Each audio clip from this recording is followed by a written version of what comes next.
As always, this episode is sponsored by my go-to stop for all things makeup, Revlon.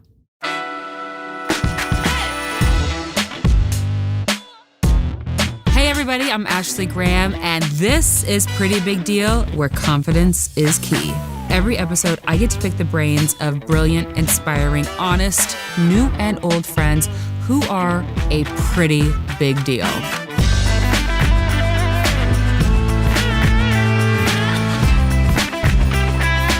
Today, we are talking to a true beacon of strength, Demi Lovato. Demi is a two-time Grammy-nominated singer, actress, and activist who stole our hearts from the moment she first flashed that winning smile.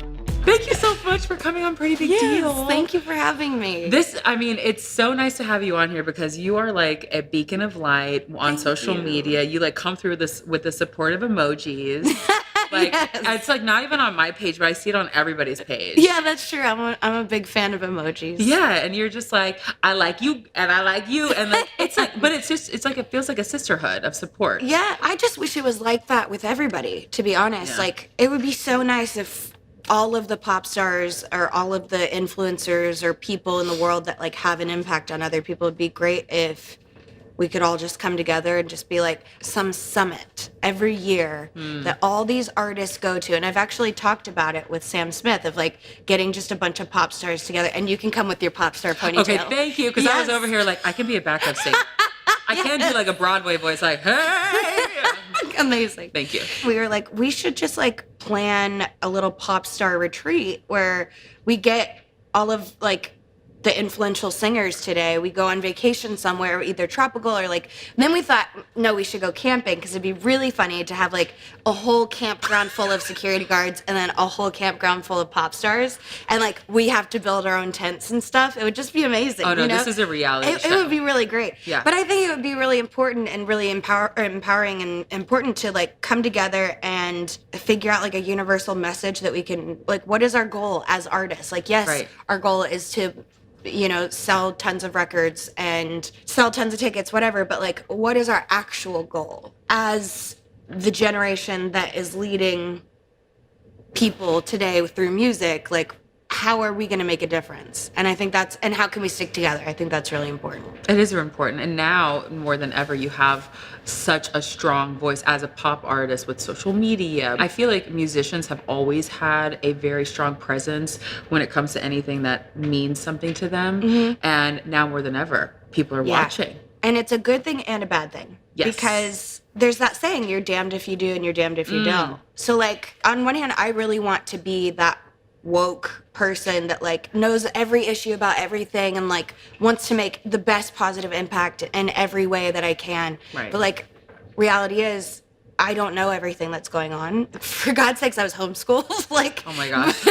So like, wait, do you regret being homeschooled? Do you wish you went to public school? Or no, I was homeschooled because I was bullied, and so it was like a different circumstance. And then also when I started homeschooling, I fell in love with how much time I had for music and acting. And then it just kind of love. Yeah. Mm-hmm. So I stuck with that, and then I graduated early, so it was good that I got to like focus so much on schooling and get it out of the way so I can do my music. That's amazing that your mom homeschooled you, you know.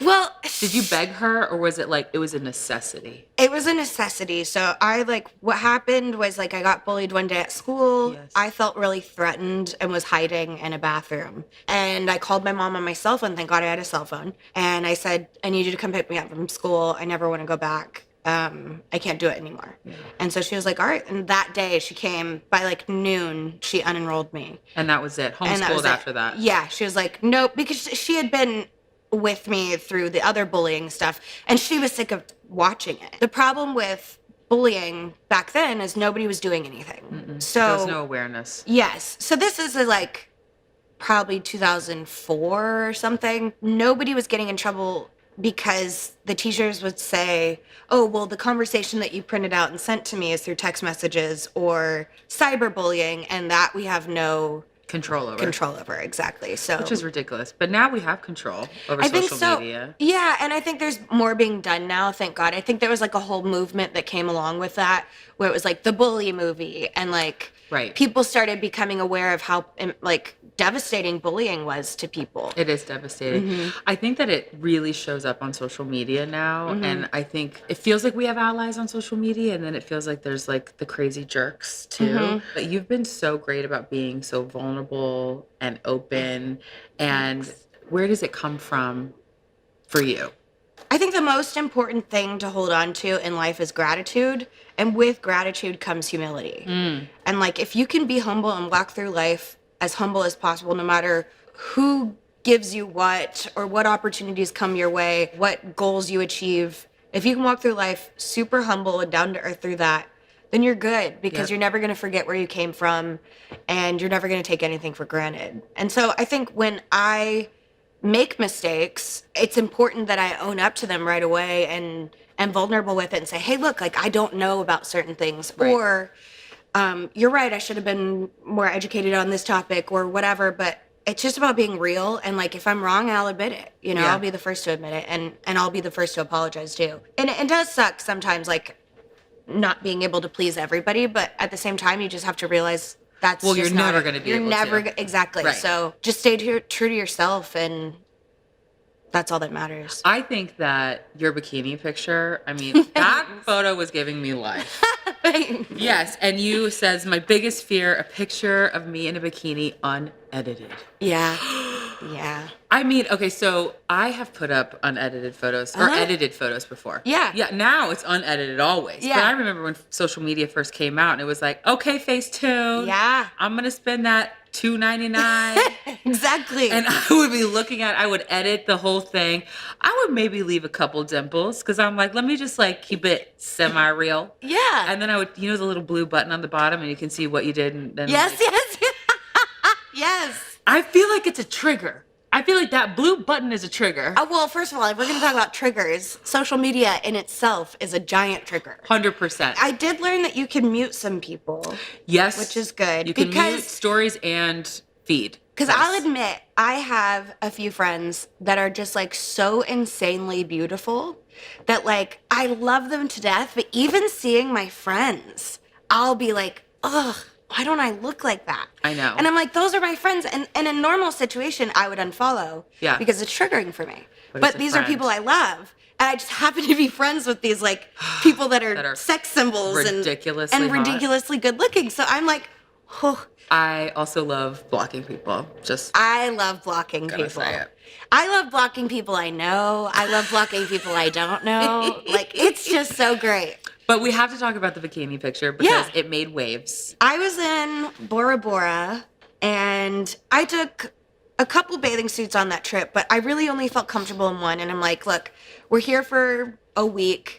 I don't want to spend the whole time taking bikini pictures. Mm-mm. I want like one that I can post and be like, hey, look at how cool this place was. So then my friend Syra, she's like my biggest hype man when it comes to my body. Like, I love her to death. Is she like this? Like, yes. Okay, poke the butt out. Okay, yes. There's the angle. And I'll feel so like large at times, or she'll get me on an angle that I think is bad, and she's like, work. And I'm not, she's like, oh my God, I'm dying. We have to have hype friends. Yes, and like, I'll have the most like insane photo shoot pictures with her, and I'm like, no, we can't post these. These look bad. Like, these are not bad in a bad way, but like these. But you're not comfortable. I'm not comfortable. Those are too sexy, so I will not post those. So hype girl photo. What made you post that photo? So I was in the studio, and I was working with one of my favorite producers, Oak. We were writing, and we were like making this song.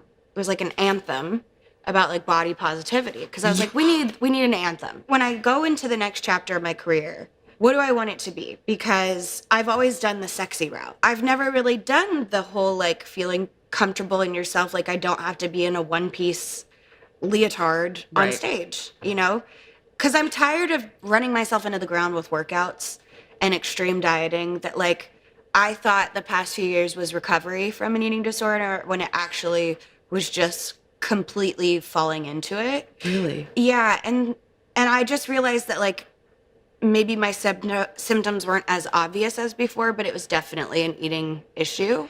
Is it because you threw yourself into working out? Yeah. And so it was just another thing to go into? Yeah. And I think when you have certain people around you that are telling you certain things that you should look a certain way, it makes it harder. So I was in that situation, and I was just running myself into the ground. And I honestly think that's kind of what led to everything happening over the past year. It was just like me thinking I found recovery when I didn't, and then living this kind of lie and trying to tell the world I was happy with myself when I really wasn't. Right. And when I realized I wasn't happy doing that stuff, I made a choice going into this next album. Like, all right, when I present this, I'm not going to worry about what I look like. You know, I'm not going to worry about trying to look a certain way or fit a certain mold or whatever. Like, that's just not who I am. Someone needs to stand up for people that don't naturally look that way. Like, I had to work my ass off every day in the gym 6 days a week to like maintain that figure. And it's just like, that led me only one way. And I don't want to go down that path again. So I'm not willing to like destroy my mental health to look a certain way anymore. Well, bravo to you for figuring that out, because I think that a lot of people, when they are going through some kind of recovery, they just find the next thing to dive into. Yeah. And you found it, and you acknowledged it. When you don't have people that like know the signs around you, like I think what I really needed was someone to come in saying like, hey, I think you might want to take a look at how much you're working out, or like maybe 3 times a day is excessive for working out. You know, wow, 3 times a there day. were times where I like lived at the gym, and I would take business meetings at the gym on my breaks for my workout. And I'd be like I'd be gross, but you know, at least I didn't have to leave and shower and and then you could just go right back into another workout. I'd eat a meal, go work out, eat a meal, go work out. And it was just like, that's not happiness to me. That's not freedom. And that's not everything that I've worked for and that I preach to people. So why live that life if it's a lie, you know? So I just decided not to live that lie anymore. I love that. Thanks. I just decided to not live that lie anymore. Yeah. Here she is. Yeah. It is a commitment to be in the public eye. Like, here we are. It's like we're constantly being judged because of social media. You have this incredible platform of young girls who are constantly looking up to you. It's a lot of pressure. And what you don't realize is like you have these dreams, right? When you're a little girl, like for me, I just wanted to be a singer. Right. I just wanted to get on stage and sing in front of people. Like I performed in the talent show when I was in kindergarten and fell in love with it and was like, this is what I want to do for the rest of my life. And everybody was like, whoa. Yeah. Did And that voice just come out of her? Well. Or no. Yes, it was a big voice, but I also had like my microphone cut out in the middle of my performance. Rude. So it could have like ruined me for life, but instead I was like, I'm going to keep doing this. And I like overcame it. And in that moment, it decided my destiny. Now you talked a little bit about like people around you not knowing like what triggers are and stuff. How do you educate the people around you? I think you just have to be really upfront and open about what your triggers are, you know, for your specific needs. So it's the person's responsibility to be completely open. Well, I don't necessarily know. Like I don't know the protocol for this. Okay. I just know from my experience, it's been helpful when if I don't let someone know that they're doing something that's triggering for me, they're going to keep doing it and it's going to keep triggering me. So then so you need to stand ultimately I'm just hurting myself. So if you don't stand up for yourself, you're not going to get your message across. So I think that's why so many people these days are speaking up about what triggers them or what they're sensitive to. And it might seem like we live in the day and age where everything is triggering to somebody about something. Right. And yes, that can be overwhelming at times too. But if you just kind of take a second and think, okay, well, why is this person triggered? Maybe just like be a little sensitive to what they're going through, have a little empathy. Then you can understand what, you know, they're dealing with every time they hear you say something or see you doing something, you know. I ask because there's someone in my family that's very close to me and I'm always so cautious. Yeah. And I feel like I'm stepping on my tiptoes. Yeah. And I don't want to. I want to be open, but I also want to be educated on how to handle these situations walking into it. Because I think that it takes two to have a conversation. For sure. And it takes two to help anybody. So that's where I'm coming from when I'm asking, like, what is it, and how does the one on the other side who isn't going through the recovery, how do they support the one who is? I think just being open to feedback is really important. And also, maybe the more time you spend with that person, the easier it gets. That's so, true.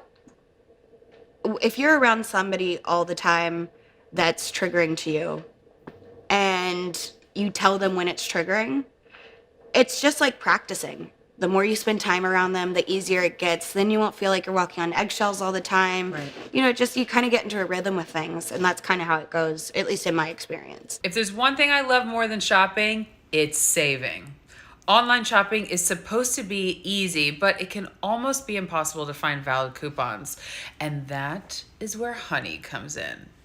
Honey is a free online shopping tool that automatically finds the best promo codes and applies them to your cart.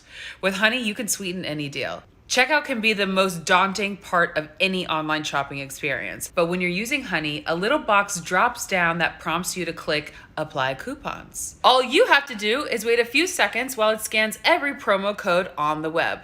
Prices drop in the blink of an eye. Last week, I saved almost $40 on a baby monitor that I know I'm just gonna be obsessed with. Honey supports over 30,000 stores and counting. Look, not using Honey is like literally passing up free money.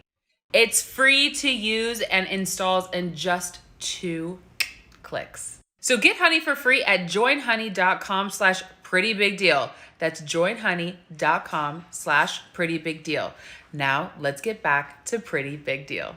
Who's inspiring to you, like right now? You. Oh, Oh, but I'm serious. thank you. Yeah. When I first found out about you and like you stepping onto the scene, I was just like, I wish I had somebody like you when I was growing up. Thank you. Because when I was growing up, all I had were really, really, really thin starlets that had that Quote, grunge. perfect body. Yes. There's a term that I'm trying not to use. But Okay.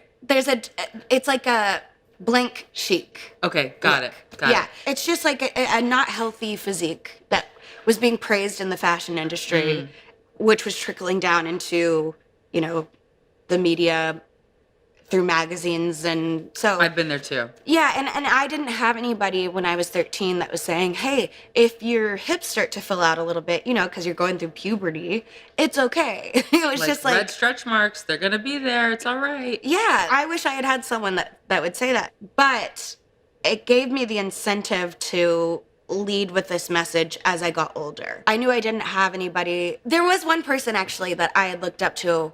I love Kelly Clarkson. Kelly Clarkson will She's always so rad. be. Yeah, she's so rad. She's so funny, down to earth. She's just like everything that I want in a role model. That's what Kelly Clarkson is. And she will always be that for me. Also, Christina Aguilera. Yes. Like, she's a woman that doesn't try to fit to the standards of what people think you should look like. She owns whatever shape she's in and she rocks it with confidence, and she could be this big or curvy and she's beautiful and she's still so talented. And that's the thing about women is we're ever evolving. Yeah. And I don't think that the world that we live in lets us evolve as women. So I read this book called Eating in the Light of the Moon, and it talks about how women are suppressed in society today because men have taught us that we are supposed to focus on our looks before our potential. Oh, interesting. Yes. So we're distracted by trying to fit into this tiny little corset where we can't breathe. So all day long, we're trying to figure out how to go about our day without breathing very well because we're in a corset. Think about this is 100 years ago or whatever. Right. We can't breathe very well. We're limited on what we can do as women anyways in the first place. We're probably starving. It's just things like that where it's like, we are not going to be able to compete against a man in a comfortable suit. Right. So of course our power is taken away when we're distracted by what we look like and by trying to fit someone else's mold that we don't naturally fit in. We're not naturally meant to look angular and masculine. But that's what oftentimes our subconscious tries to do. So talking about body still, there's so many affirmations that I have for myself. I think that you've said that you have affirmations as well for yourself. Do you do those? So I have a bunch of people that I work with in the recovery aspect of my life. So one of them is a dietitian, one of them is a therapist, and my dietitian was telling me, she's like, I don't think it's so much about body positivity as much as you need to focus on body acceptance. Mm-hmm. So it's like now when I look in the mirror and I start to have a negative thought, I don't stop and say, no, you're beautiful, you're gorgeous, I love you, you're perfect the way you are, because I don't believe that. So what I say to myself is, nope, you're healthy and I accept you. Oh, and that's powerful. all I need to do is accept you. You're healthy, I don't, and I accept you. Yeah. And like, so you express gratitude in the health, and then you just express reality and accepting yourself rather than trying to convince yourself of something that you don't believe. Like I said, I would love to be in a place where I could say I'm super confident in my body, but the reality is I'm not. Mm-hmm. Like I just am not. Like I haven't worn a pair of jeans in forever because I don't like jeans. They don't make me feel great right now. I get that. And I don't have to fucking wear jeans if I don't want to. So right now I'm wearing like these stretchy, really comfy and they look cool. Pants. They look cool. Thank you. I haven't worn jeans for 6 months. Yeah, neither have I. It's fantastic. Yes. But sometimes you have to do that for yourself. You do. I could not tell you how much I weigh right now if if my life depended on it. Normally, I could tell you what I weighed without a scale. I could tell you down to the ounces what I weighed without a scale. Wow. Like it was that intense. And now I finally feel like I have freedom from it because I literally don't know my weight. And it's the most free that I've ever felt in my whole life. That's from that powerful. Part of my life. Yeah. Something that I did on social media was take a picture of myself from the side, and it was like rolls, and I said same, but a little different. Oh, and I love that. It was a day where I was like feeling anxious. Mm-hmm. I had like a fit that morning. I was just crying because it's like things are ever changing. Yeah. And I feel like because I put that on social media, I got so much goodness back. Yeah. I wasn't alone. Mm-hmm. That's the community I want. It's about self-acceptance. Mm-hmm. And I'm really glad you said that because it's not about body love. It's about body acceptance. Mm-hmm. And why say fake it till you make it? Yeah. Because that's not what we want to teach girls, to fake it till you make it. We've been taught that for so long. Yeah. So there was someone in my life that used to tell me all the time, power through it. Like that was their motto for me. So if I had a really rough tour and I was getting burnt out and I had a couple weeks left to go, I'm like, I can't do it anymore. This person would say, power through it, power through it. That phrase kept repeating in my head all the time in instances where I really shouldn't have powered through it, like the death of my great-grandmother, who I was very, very close to. I got her tattooed on my arm. Beautiful. Like, I love her so much. When I lost my dog, I went through a year where I lost, within like 8 months, I think, 5 people and 2 dogs. Just like back to back. It felt like almost once a month. I probably suppressed a year's worth of pain or multiple years worth of pains because you don't lose that many people and animals in 1 year. No. So I stuffed it down for so long, and I just had that thought in my head of power through it, power through it. So that's what I did. I just wish people could be more gentle with themselves. And if having to go down the lane of body acceptance rather than body love or body positivity yet is all you can do, then like stay there, do that. Do whatever works best for you. We're constantly under microscopes, and you have been incredibly outspoken. How does it feel to speak out about things that are passionate to you, and what has the response been? You're not supposed to do this, but I made this pact with God. I was much younger, and I was just like, look, God, like, if you make me famous, if you make me a singer, and you give me Grammys and stuff, like, I will do your word. It's just like, okay, you got to hold up your end of the bargain. Like, what difference are you going to make in this world? What change are you going to make? Right. The first thing that I ever spoke out about was bullying. And I think as time went on, I started speaking about more and more things that I felt passionate about. Or things that were affecting you as well. Or were affecting me, yeah. Like mental health, I thought was a really important one. Yes, definitely mental health. Then people started calling me, like, problematic. They would be like, oh, she complains about everything. You can't please everybody. You just got to stay true to yourself. What has your faith been like for you walking through this chapter of life? My faith has been renewed a lot over the past year and a half of my life. I have never experienced miracles firsthand. Like, I've heard about them. Right. I think when you go through something that's so life altering, and when the end result is something that no one was expecting, I think that's a miracle. And I think it's a miracle I'm sitting here today. So my faith was so renewed by everything that I went through. And then I also just had a trip where I went to Israel, and I got baptized in the River of Jordan. Oh, chills. Yeah, where Jesus got baptized. That's so and beautiful. it was all these places that I had just grew up reading about in the Bible. My Aunt Kathy and my Uncle Jason took me to this church convention, this Pentecostal church convention, when I was a preteen. And they were like, "What are you doing today?" And I was like, "I'm literally laying around watching TV, nothing." They were like, "Come to this church convention." I was like, "Okay." So we went. I'm the only kid in our little group, right? So I have to go to the youth service, and they go to the adult service. I'm like, all right, y'all didn't tell me that. Right. Like, you're going to leave me when we get We're here? That's not fair. separated. Exactly. Rude. I'm in this youth service with a couple hundred kids, and I don't know anybody, but I'm just like standing there in the back. And then this woman starts speaking in tongue, and I can't remember if she was translating or the woman next to her. But anyways, this woman, she prophesied over me, and the translation was, first of all, she pointed to me. I'm in the back of the room, and she said, "Come here." And so I'm like, oh God, no Like, pun I'm in intended. trouble. Yeah, I'm like, what did I do? She puts her hand on my head, and she starts speaking in tongue. The translation was, "You're going to be a hero to thousands of people someday through art." And in my mind, I'm like, yeah, music. I know. You're telling me this, but I already know it. She just looks at me and she goes, "Are you ready?" And I was like, yes, I'm ready. Like, Wait, but I got chills again when she you're said, going to "Are you get ready?" even more chills because the story gets better. So I go home. I'm like, wow, that was wild. Like, I tell my aunt and uncle. They're like, "You need to write this down," whatever. So a couple years go by. I auditioned for 2 projects in the same day, and then I fly back home to LA or to Texas from LA to wait to hear. Right, like I'm waiting to hear. Because this is still when you're auditioning. Yes. Okay. I think I'm 14 here. I go to the water park one day, and I get sunburned, so I go to Walgreens. I am horrible at telling stories. I will give you every detail.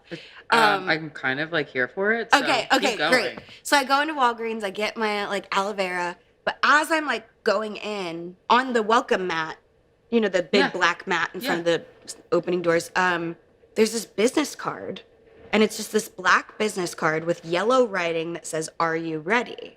With a question mark.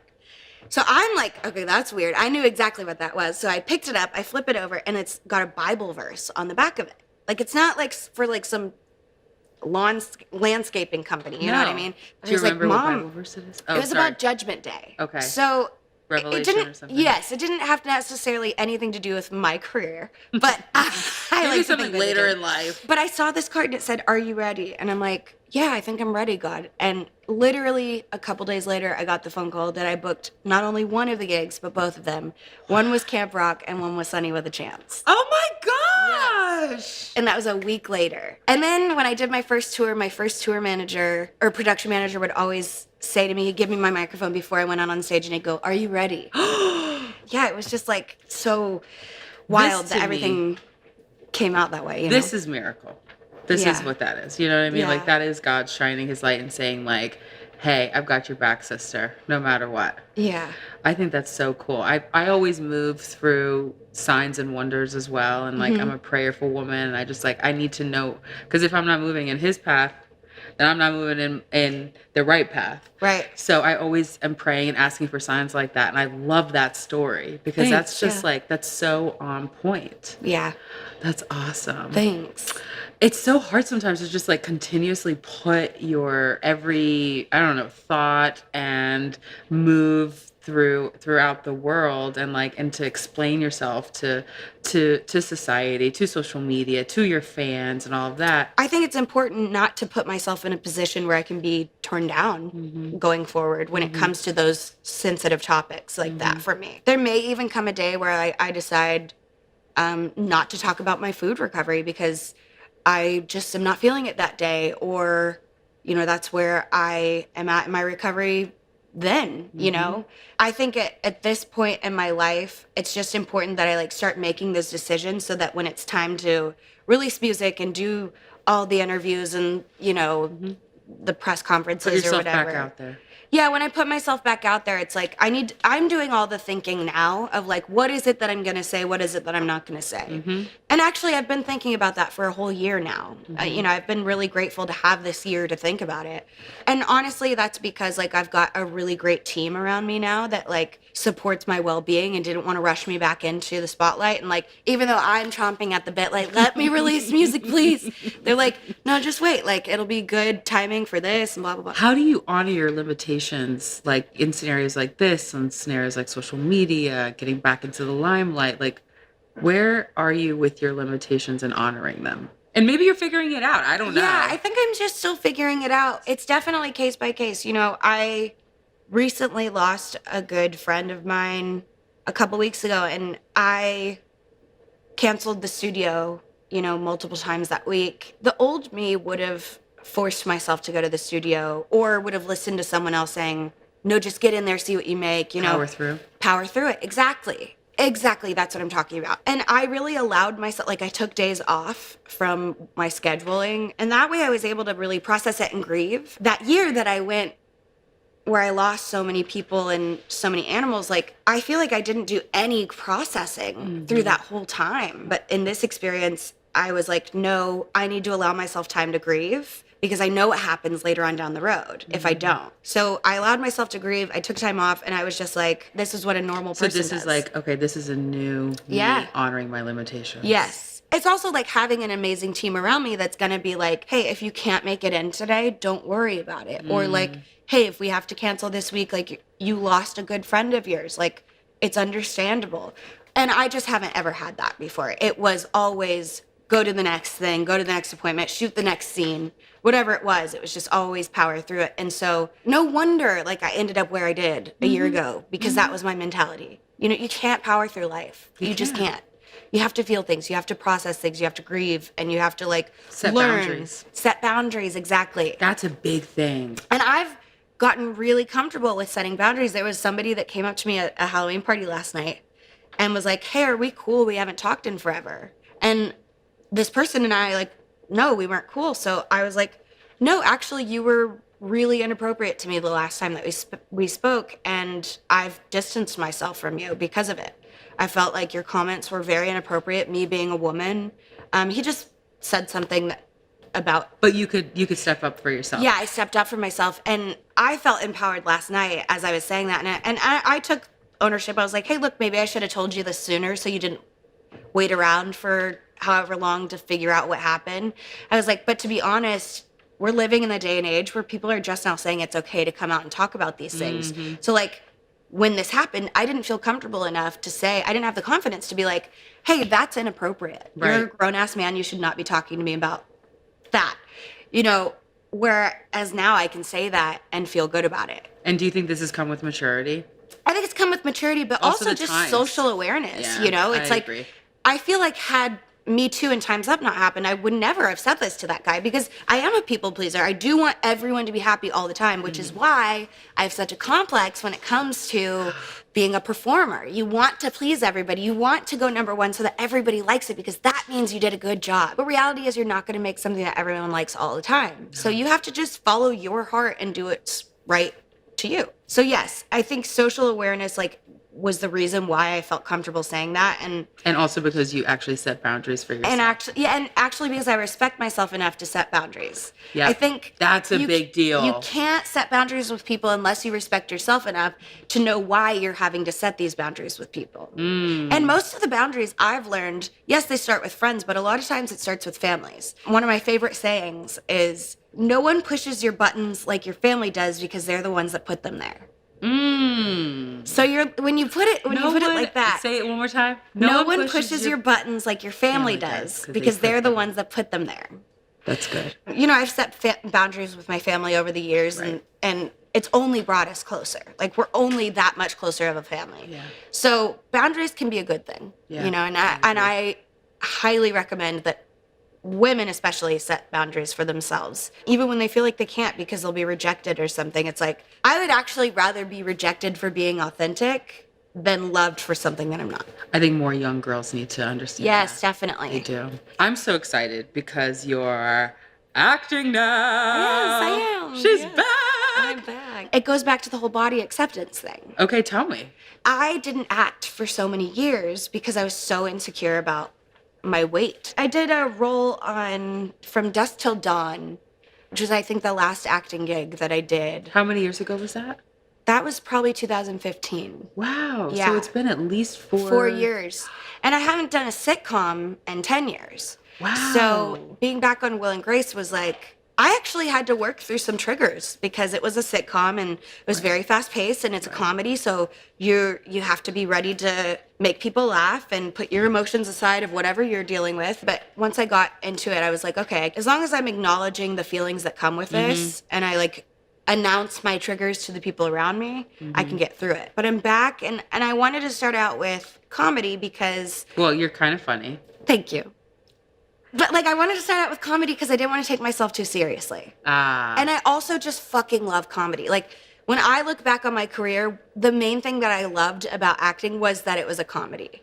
I kind of find it easier to just start crying and do an emotional performance rather than making someone laugh. Because you always make people around you laugh. Anytime I've been around you, it's like everybody's laughing. It doesn't matter if we're at the gym or we're in the makeup room or we're at a party. It's like good. People are laughing. When I took acting lessons as a kid, my acting coach taught emotional recall. Okay. So what you do is if you have a sad scene, you teach yourself, okay, put yourself in a sad experience that you had. It's like method acting. Right. You pull from those emotions, you pull from that experience. And that's mainly what I learned as a kid, rather than, it wasn't till I was like a preteen that I started learning comedy for Disney Channel because they were sending a lot of the auditions. I did a cameo in a movie called Eurovision. With Will Ferrell? Yes. So and excited. that was a dream come true. I kid you not.